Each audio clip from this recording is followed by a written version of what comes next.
Bonjour à tous et bienvenue pour ce nouvel épisode. Aujourd'hui, nous allons voir les gris. Alors, comment faire des gris qui sont vraiment des bruns, mais on va voir avec une roue de couleur comment, en mélangeant les complémentaires, comment faire des gris et comment les utiliser. Après cette vidéo, vous n'aurez plus jamais à perdre, à jeter de la peinture, puisque ces gris vont nous apprendre à utiliser toute la peinture dans n'importe quel paysage que l'on fera dans notre futur. Voilà. Écoutez, je vous laisse découvrir ça et je vous dis à très bientôt. Allez, au revoir, bonne peinture à tous. Alors nous allons commencer par notre roue de couleur. Et pour ça, je vais utiliser 3 primaires. Je vais donc utiliser un jaune citron pour commencer. Mon rouge est un rouge azo. Le rouge azo va donc aller dans ma roue de couleur également. Les couleurs que j'utilise ici sont des couleurs de marque Rembrandt, donc la marque Étude de Van Gogh. C'est Rembrandt qui l'a fait, mais c'est donc la marque, la série Van Gogh. Le bleu, c'est un bleu outre-mer. Alors, pas outre-mer, c'est un bleu de cobalt outre-mer. C'est pas un beau bleu, donc je vous déconseille de l'acheter. On me l'a offert. Donc je l'utilise, mais c'est un bleu qui tire beaucoup sur le vert. Alors voilà, il faut savoir l'utiliser parce que ça ne fait pas toujours des bleus propres. Bon, bref, toujours est-il, pour cette démonstration, nous allons utiliser ce bleu, donc un bleu de cobalt outre-mer. Voilà, avec ça maintenant, nous allons faire notre couleur, notre roue. On va y arriver. Alors, les primaires, souvent c'est suffisant pour faire un paysage. Et parfois c'est mieux. Alors on n'est pas obligé de respecter ces couleurs-là. On peut prendre des primaires transparentes comme le bleu outre-mer, le jaune lac et le rouge cramoisi par exemple. Voilà. Et l'opacité, ce sera le blanc. Si on mélange le blanc dedans, ça nous donnera de l'opacité. Mais voilà, pour aujourd'hui, on va utiliser ces couleurs-là. Bien sûr, on a du blanc également. Alors, je vais commencer par faire un orange. Et pour ceci, bien sûr, je vais utiliser du jaune. Et je suis sûr que vous devinez l'autre couleur, qui est bien sûr du rouge, pour se faire un orange. Donc nous faisons les couleurs secondaires.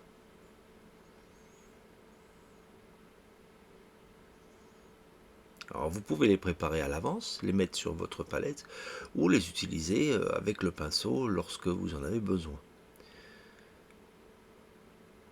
Mais c'est bien de, par exemple, lorsque vous peignez sur une palette, de faire les couleurs secondaires. Et ensuite, vous peignez en utilisant les couleurs primaires et les couleurs secondaires. Donc 6 couleurs. Maintenant, nous faisons un mauve. Le mauve, bien sûr, c'est du bleu avec du rouge. Donc je reviens sur les couleurs. Alors le fait de faire toutes vos couleurs vous-même, tout votre nuancier vous-même, vous aurez une belle harmonie dans vos tableaux.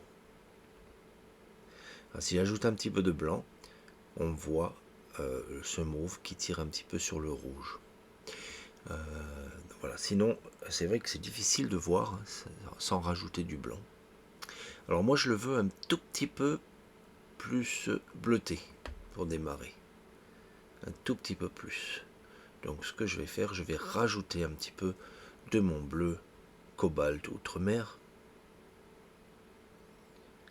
pour me le bleuter un petit peu plus. Voilà, là je vois tout de suite que c'est une couleur qui va me plaire. et surtout qui a sa place ici. Donc en rajoutant un petit peu de blanc, vous allez voir que ce mauve-là est un tout petit peu plus bleuté.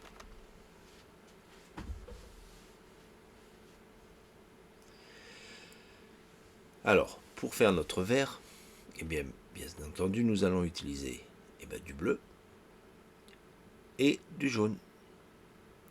Et nous allons trouver un vert bien saturé qui n'a pas sa place, bien sûr, dans un paysage, tout comme les autres couleurs n'auront pas leur place dans un paysage à leur état pur. Et d'où la leçon de faire des gris, ce qu'on va voir là tout de suite ensemble. Je vais refaire un tout petit peu plus de vert.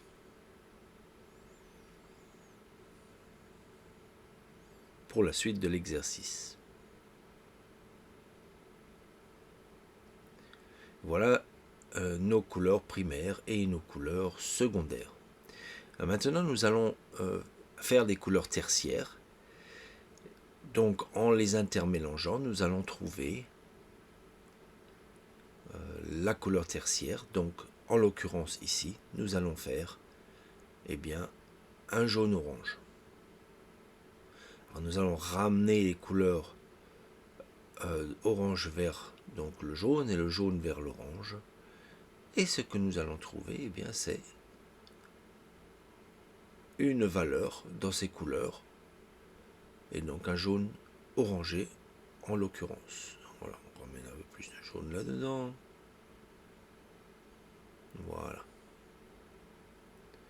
Donc plus je vais vers le jaune, plus ma couleur sera claire et orangée. Plus je vais vers l'orange, plus ma couleur elle sera plus orangée, un peu plus foncée. Alors, nous allons faire la même chose avec notre vert. Pour ça, il faut que je rajoute un tout petit peu de jaune. Et donc, nous allons avoir un vert jaunâtre, tout simplement, dans notre couleur à suivre.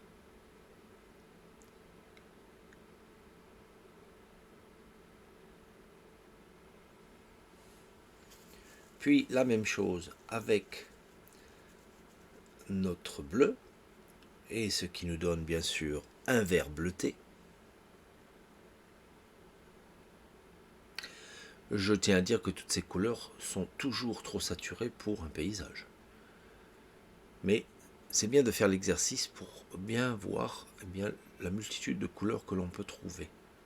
Donc là, maintenant, nous aurons un mauve bleuté, un violet, mais qui va tirer dans le bleu, et puis un violet qui va tirer dans le rouge, encore plus.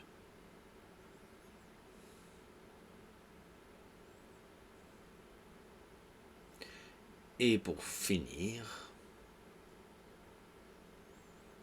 il faut que je rajoute déjà un petit peu plus de rouge azo. Voilà, et pour finir, nous avons donc un rouge orangé.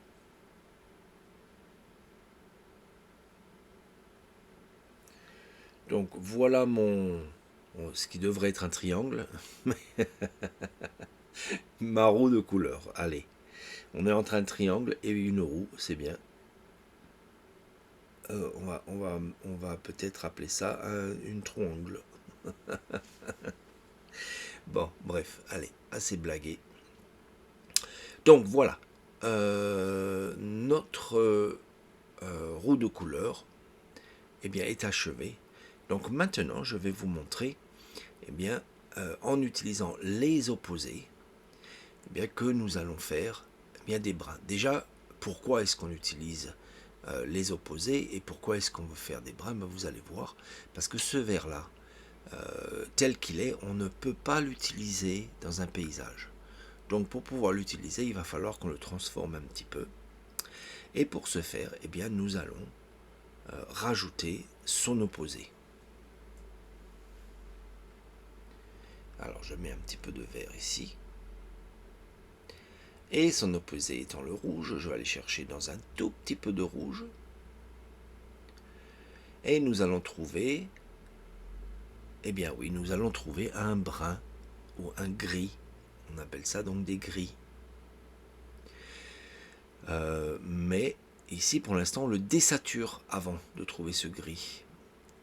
Le gris, on va le trouver, je vais vous le faire voir juste derrière.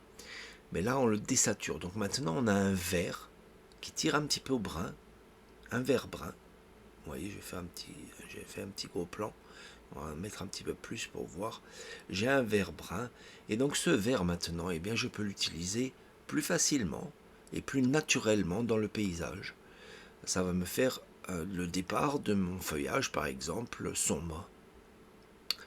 Et regardez ce qui se passe si je rajoute encore un petit peu de rouge. Eh bien, je vais tout simplement complètement désaturer la couleur et ça va me faire un gris.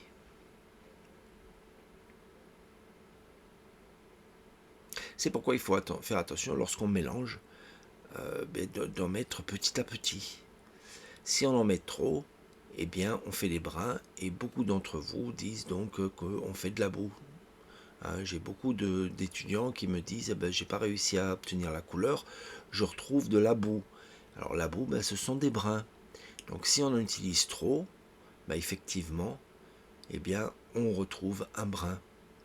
Et ici, en rajoutant un petit peu de blanc, je vous démontre donc que ce sont des gris. Voilà, on n'a plus de vert, on n'a plus de rouge, ça a été complètement désaturé, les deux se sont annulés, on dit, et on retrouve un brun, voilà, ou un gris. Voilà, donc cette technique, eh bien, elle est valable pour toutes les couleurs. Donc ici, par exemple, je vais rajouter un peu de couleur. Si je veux maintenant me faire une ombre, justement, ce brun à ma gauche sera très bien pour l'ombre. Si je veux une ombre d'été, je rajoute un petit peu de bleu ou de violet dans cette ombre-là. Et j'aurai une ombre bleutée, une ombre froide, qui ira très bien pour les ombres d'été. Donc vous voyez l'intérêt de faire des bruns et de peindre avec des bruns.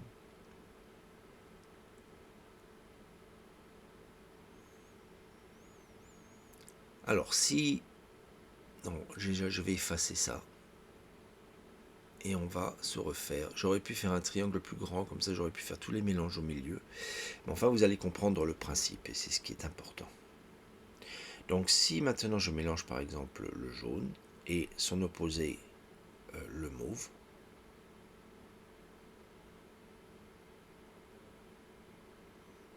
violet l'opposé du jaune, donc j'en prends un petit peu, très peu, on se rappelle, on y va par petite dose, sinon je vais retrouver quoi? Eh oui, un brun. Donc là vous voyez notre jaune, il se désature, il va vers le vert un petit peu pour commencer, mais c'est un jaune qui avec lequel je peux faire déjà du feuillage, par exemple, de départ. Donc ici, en l'occurrence, si je rajoute plus davantage, donc si je fais moitié-moitié par exemple, eh bien je vais retrouver, encore une fois, un gris. Et chaque gris aura une légère teinte différente. Donc ici, par exemple, je fais un peu de jaune et un peu de mauve, et je trouve quelque chose qui ira bien dans les ombres de cette couleur. Vous voyez comment vous pouvez trouver les ombres d'une couleur simplement en rajoutant un petit peu de son opposé, donc de sa complémentaire. Puis vous pouvez décider si vous voulez avoir une ombre chaude ou une ombre froide en allant plus dans le bleu ou plus dans le rouge.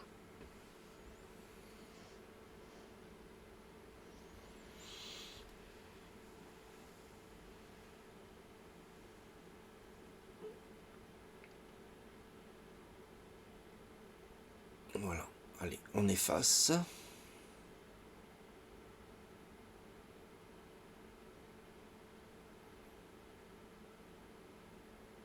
Et on va faire notre dernière démonstration en utilisant donc le bleu et le orange, sa complémentaire.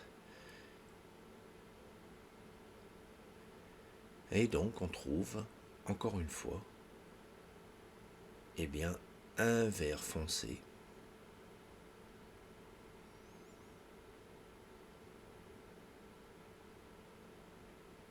qui est une couleur plus naturelle. Alors si on veut l'éclaircir, on peut utiliser soit un peu de jaune, soit un peu de blanc.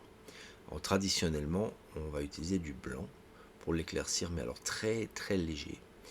Et jusqu'à ce on peut se faire donc une valeur complète de cette façon.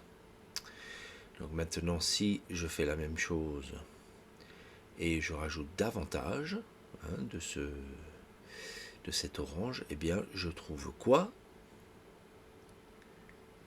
Alors oui, c'est exact, je trouve un brun. Et là, comme c'est assez foncé, je vais trouver un brun assez foncé.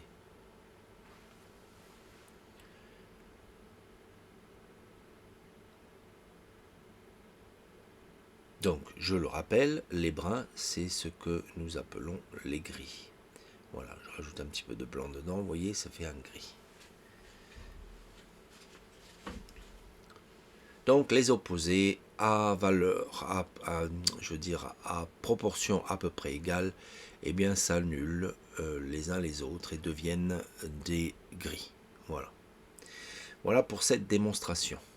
Maintenant, ce que je vais faire, eh bien, je vais vous montrer comment eh bien, on va utiliser ces gris pour notre paysage. Alors pour ça, je vais nettoyer, je vais me faire une place sur la palette. On va nettoyer ça. Enfin, je vais rassembler d'abord toutes les couleurs, ensuite je vais nettoyer.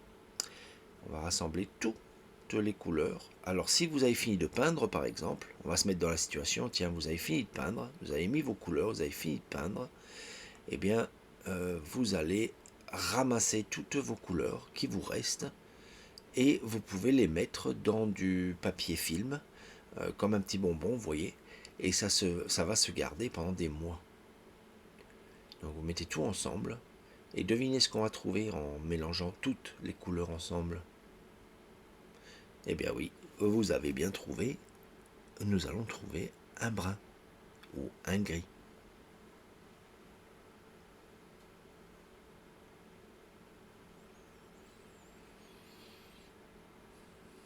Vous voyez?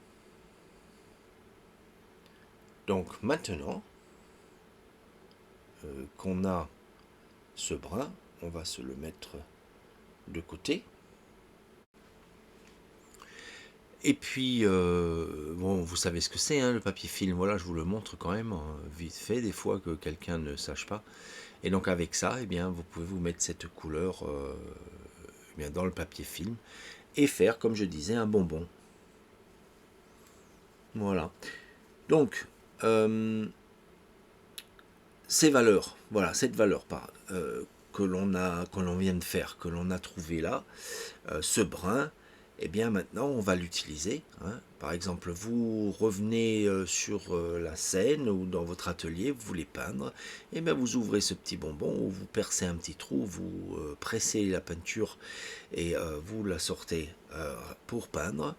Et ensuite, eh ben, vous l'utilisez pour faire tout votre tableau, pour avoir un tableau très harmonieux. Alors, comment s'y prendre? Eh ben, je vais vous montrer. Alors, voyez un petit rappel, voilà une image donc où vous voyez très bien que eh bien, on a trois valeurs pour peindre. Par exemple, on va se concentrer sur l'arbre de droite. On a une valeur pour le ciel, n'est-ce pas? On a une valeur eh bien, pour le sol. La valeur donc deuxième, donc le sol, puisque le ciel reflète le sol et ce sera toujours plus clair en second. Donc valeur numéro 1, ciel, valeur numéro 2, le sol. Puis, eh bien, nous aurons une troisième valeur qui sont les arbres, les choses verticales toujours plus sombres. Et avec ça dans notre esprit, eh bien, nous allons pouvoir expliquer la suite des événements et voir comment on va utiliser donc maintenant nos gris pour faire une peinture. Donc je vais diviser cette peinture que j'ai là, qu'il me reste, en 3 parties. D'accord, donc on avait dit le ciel, le sol, les arbres. Donc je vais en prendre une petite partie pour commencer pour le ciel, vu que au niveau de ma valeur c'est assez sombre, donc il m'en faut pas beaucoup. Et là-dessus, je vais rajouter ce qu'il faut pour me faire le ciel. Je vais mêler d'une règle de couleur à une règle, je veux dire, de valeur, et pour donc trouver la valeur que je cherche.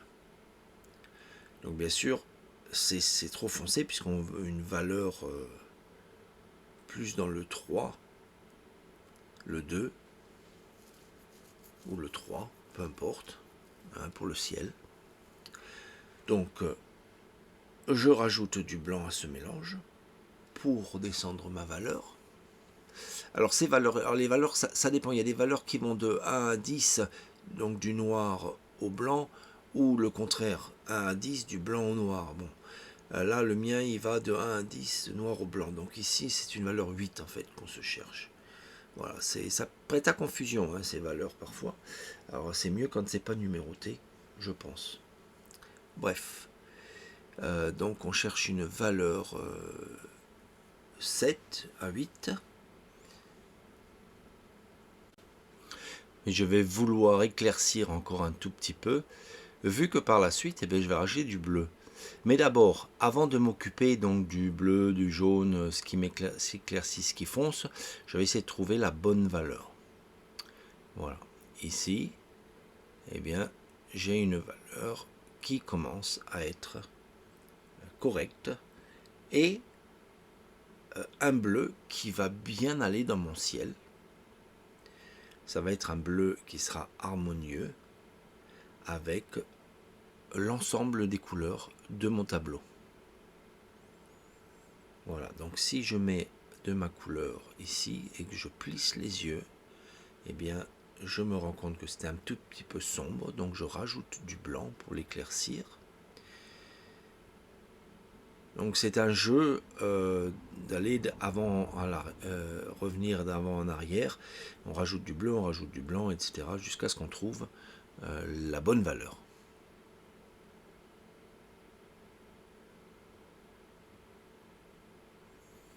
Voilà, donc je vais mettre ça ici à côté, on plisse les yeux et là je suis parfait.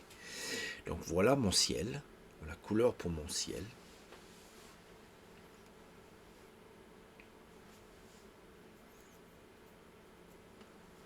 Alors on ne peut pas toujours juger les couleurs sur la palette, puisque une couleur est relative à ce qui l'entoure, et parfois là elle ne peut pas paraître bleue, mais si je la mets ici sur ma planche à peindre, c'est un beau bleu qui sert dans mon ciel. Tout à fait. Par exemple ici je pourrais éclaircir, ici on imagine donc mon ciel, et je commence à l'éclaircir, une partie un peu plus verdâtre, donc j'ai ajouté un petit peu de jaune, et on a bien dégradé ici, vous voyez, du bleu à l'ocre blanc à la fin. Voilà, donc voilà, mon ciel il est fait. Donc j'ai utilisé ce qui me restait sur la palette, et j'ai commencé à le diviser donc en faisant ma valeur la plus claire pour le ciel. Alors maintenant je vais faire le sol. Donc pour le sol il va falloir une valeur à côté, ou deux à côté, peu importe. Et ici on parle bien sûr de mon côté plus clair, et souvent on commence par les ombres d'abord. Donc je prends de ce reste de peinture, je juge ma valeur qui est trop foncée. On voit bien comment c'est foncé. Je suis à une valeur 7, je suis presque à la valeur que je veux, définitive que je veux pour les arbres. Donc qu'est-ce qu'il faut? J'éclaircis. Donc j'éclaircis avec du blanc. Je pourrais éclaircir avec du jaune. Là j'ai choisi d'éclaircir directement avec du blanc. Ou un peu les deux. J'aurais pu utiliser de toute façon du jaune, il va y en avoir, puisque nous allons faire pour commencer un jaune ocre. Ici, lorsque je plisse les yeux, je suis plus vers le 6 que le 5. Et ça n'a pas vraiment d'importance, je suis entre les deux pratiquement en fait. et ça va aller très bien pour donc la valeur du sol. Alors par contre, j'ai pas la couleur du sol, hein, il faut que je fasse un ocre. Donc pour me faire un ocre, eh bien je vais rajouter des couleurs. Alors comme je vais rajouter un petit peu de bleu, mais je vais d'abord rajouter un tout petit peu de blanc et un petit peu de jaune. Allez, je prends les deux en même temps. Et puis je vais mettre une pointe de bleu. Comme ça, je sais que ma valeur, eh bien, elle restera toujours pareille en mélangeant donc ces trois ensemble. L'ocre contient du rouge, donc j'ai rajouté un petit peu de rouge. Et comme tout à l'heure, hein, c'est un jeu donc de couleurs. On ajoute, on soustrait, on essaie de trouver la couleur qu'on a besoin, dont on a besoin. Donc je vais rajouter du rouge, mais il faut que j'éclaircisse de nouveau un petit peu avec du jaune et du blanc, puisque j'avais trop foncé ma valeur. Donc voilà, j'ai retrouvé la bonne valeur et j'ai trouvé cette couleur ocre qui me va très bien pour mon sol. Alors ici, ça m'a l'air un poil trop clair, donc je fonce un tout petit peu.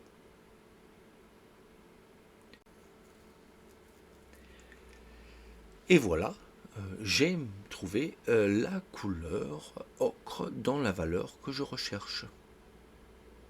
Donc maintenant, je vais utiliser l'autre partie pour faire des verts sur le sol. Donc on a de l'ocre, on a des verts, etc. Donc on fait plusieurs couleurs. Ici, je fais quelque chose d'un petit peu plus verdâtre, mais en gardant la même valeur. Comme ça, il y aura de l'intérêt dans mon paysage. Et je vais utiliser toujours les mêmes couleurs pour cet intérêt dans le paysage. Alors voilà un vert maintenant pour ma verdure de mon paysage. C'est un poil foncé, un poil par rapport à l'ocre, mais pour cette démonstration, ça fera l'affaire. Bon, donc maintenant, il nous manque nos arbres. Donc je vais prendre toujours cette valeur. Et cette valeur est à peu près correcte par rapport à notre arbre. On est dans le 7. Pardon, on va dans l'autre sens ici. Donc dans le 2, 3. Et ça va très bien. Je peux peut-être l'éclaircir un poil. Non, je pense que ça va être bon comme ça. Donc je vais commencer par ajouter du bleu.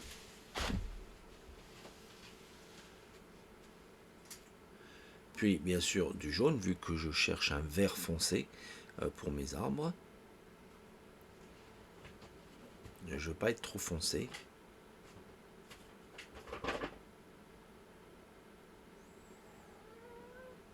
Voilà, on commence à trouver du vert là. Un vert qui va très bien aller pour le côté foncé de mon feuillage.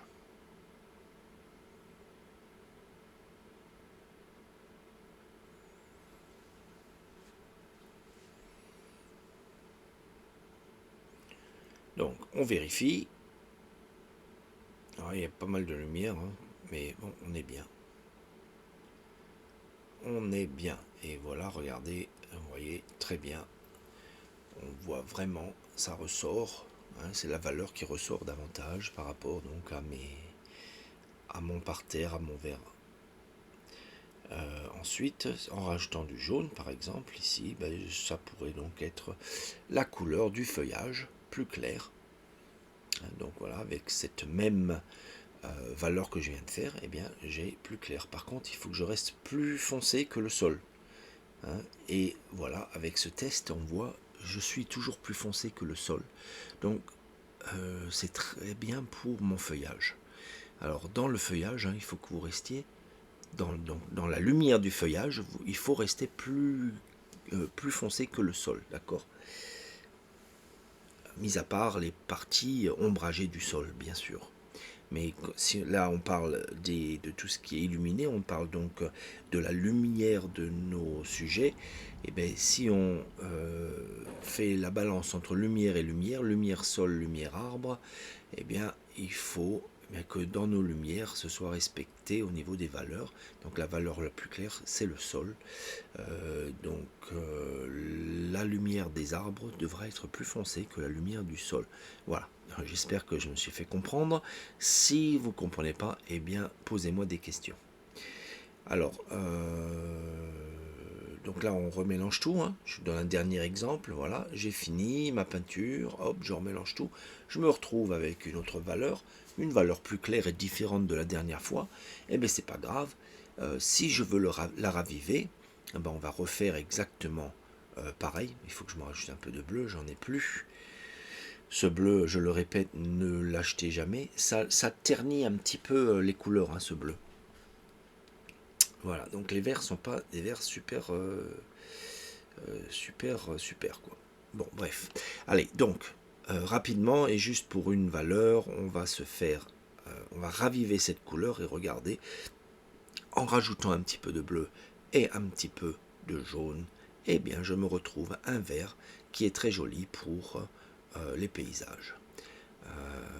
Voilà, je m'amuse un petit peu à faire un herbage avec maintenant un petit peu de lumière dessus, et voyez très vite, eh bien, on a retrouvé quelque chose qui sera très harmonieux dans notre paysage. Donc, à partir de maintenant, messieurs, dames, eh bien, vous n'aurez plus d'excuses. Vous n'allez plus jeter aucune peinture, tout sera utilisé. Voilà, ben j'espère que ça va vous aider et que ce tutoriel vous a plu. On touche à sa fin et moi je vous dis au revoir et je vous dis à très bientôt pour un autre tutoriel.